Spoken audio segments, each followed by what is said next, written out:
Hi, this is Kamera again. My first few minutes with God, day 33, Exodus chapter 10 through 12. God tells Moses and Aaron to go back to Pharaoh and make their demands. He tells Moses also why he's made Pharaoh and his officials stubborn-hearted. And it is because he wants to display his miraculous signs.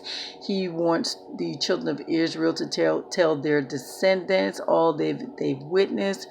He wants to also make sure that the children of Israel know that God is God. So Moses and Aaron, they go back and they warn Pharaoh of the locusts that will happen if he doesn't do what they request. And they tell him it's going to be really bad. It's going to be really bad. And they tell, how bad it's going to be. Well, Pharaoh, his officials, they appeal to Pharaoh. How long are we going to allow this guy to keep us hostage? Just send his boys, just send the men to go worship.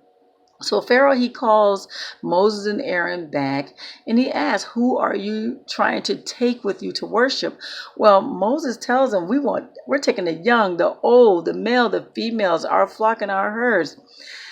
Pharaoh did not like that. He basically told them, you must be out of your mind if you think I'm going to let you take your little ones. This is a trick. Well, anyway, so he kicks Moses and Aaron out of his palace. And so you know what comes? The locusts come and they cover everything. It says that it was completely dark. It was covered. There were so many of them.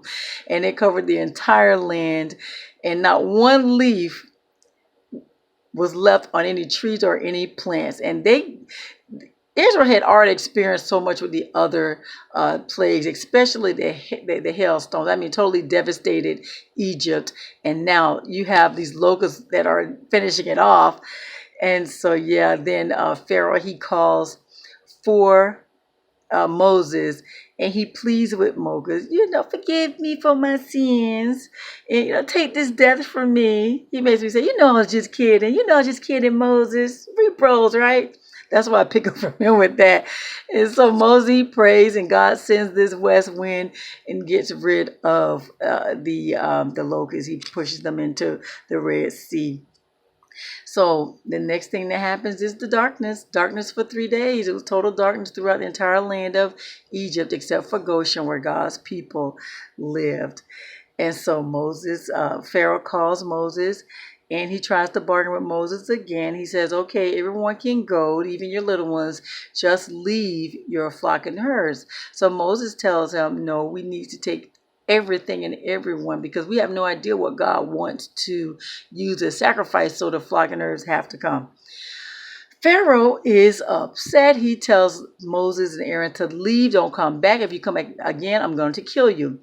And so God tells Moses that he has one final blow. Then the children of the Egyptians would then force the children of Israel to leave Egypt.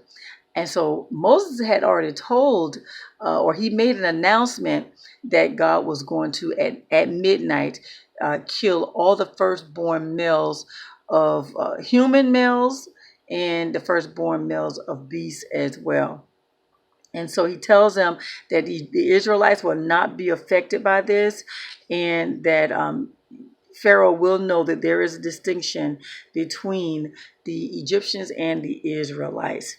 And so Moses said, all the officials of Egypt, they're going to come and they're going to pretty much beg them to leave. And that's when they're going to leave.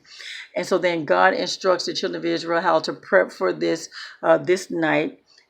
He tells them what to kill. He tells them what to, like, as far as the beast, the sheep, the lamb, to kill, how to prep it, how to cook it. He tells them about the bread, how to prep the bread. He tells them what to do with the blood from the animal, how to splatter it on the doorpost and above the door.